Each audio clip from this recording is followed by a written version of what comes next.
Voilà, nous allons voir dans ce petit projet comment faire un petit écran décentralisé. J'ai un petit écran ici qui m'indique des valeurs sur l'écran, un petit écran OLED. J'ai un node MCU qui est là-dessous, qui est ce board-là, ça c'est le node MCU. Le node MCU, c'est un... Je vais essayer de vous mettre le truc, voilà. C'est un Wemos Mini D1. Donc, c'est un petit microcontrôleur qui a une capacité de faire du Wi-Fi, donc de faire du TCP/IP Wi-Fi.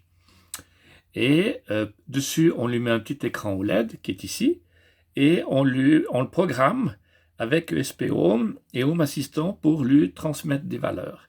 Toutes ces valeurs qui sont là n'existent pas sur le microcontrôleur. C'est des valeurs qui viennent du Home Assistant qu'on va regarder maintenant. Ce qui est aussi, on va regarder maintenant.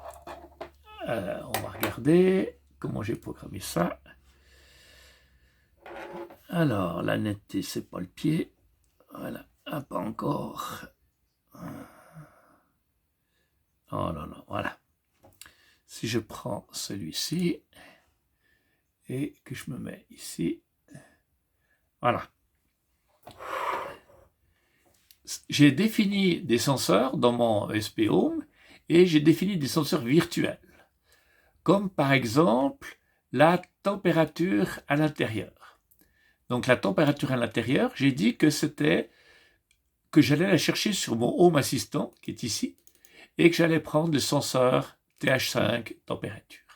J'ai aussi pu faire la température extérieure, c'est assez rigolo.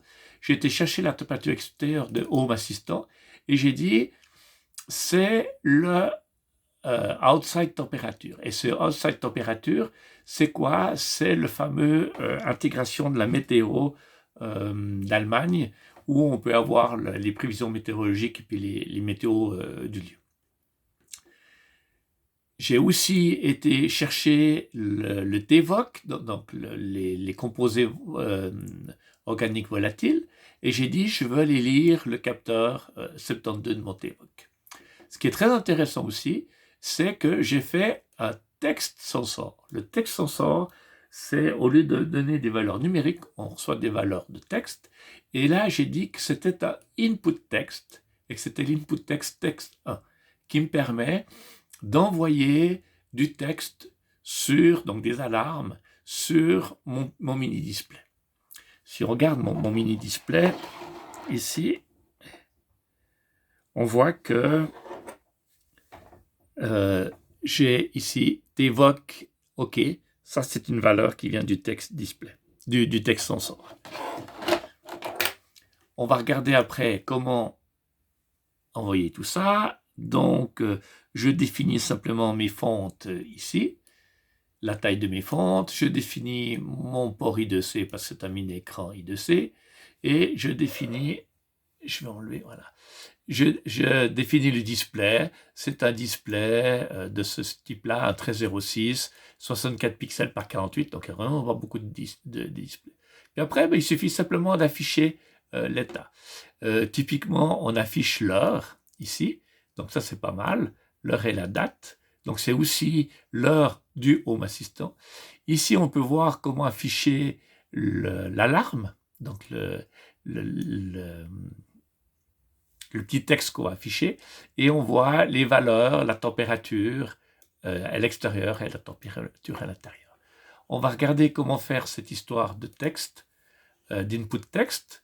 Si on va aller regarder dans la configuration YAML qu'on a d'habitude de notre Home Assistant, ici, c'est ici qu'on met simplement, on crée un senseur en fait, qu'on appelle input text, et puis on lui dit que c'est le texte 1, donc c'est l'attribut 1, et je lui mets la valeur initiale de Hellosus. Voilà, donc ça c'est facile à faire ça. Maintenant, ce que j'ai fait encore, j'ai fait un truc encore un petit peu plus rigolo, c'est que j'ai fait un flux Node-RED. Node-RED, ça nous permet de prendre des actions en fonction des états.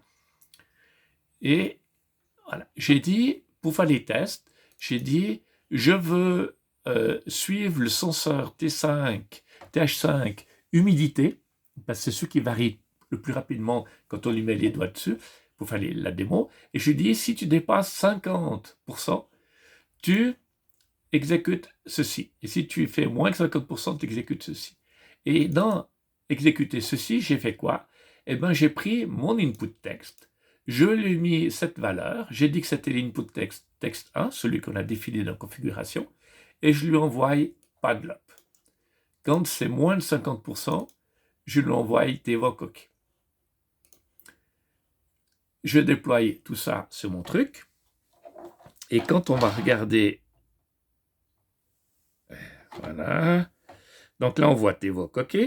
Maintenant, je vais mettre simplement mes doigts sous le capteur d'humidité pour augmenter l'humidité, et on voit automatiquement, ça devient paglop. J'enlève les doigts, l'humidité va revenir normale, c'est nouveau OK. Je remets les doigts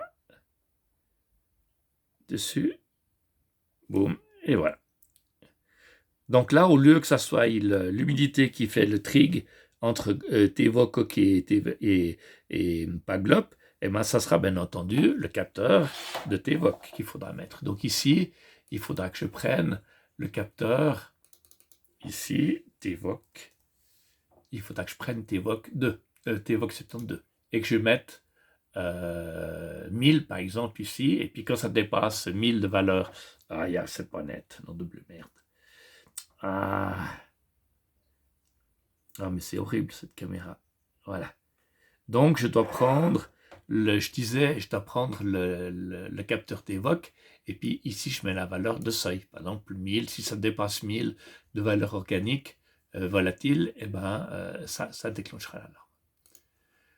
Voilà, donc on a vu ici très facilement une petite démo, comment faire un petit capteur, un petit affichage décentralisé qui n'a, si on regarde, il est sur batterie, hein, voilà, donc on le voit sur batterie, il est vraiment sur batterie, donc il n'est absolument pas, la seule liaison de ce petit affichage avec mon Home Assistant, c'est le Wi-Fi. Et ça se programme hyper facilement. C'est simplement de la configuration de SP8266. Voilà.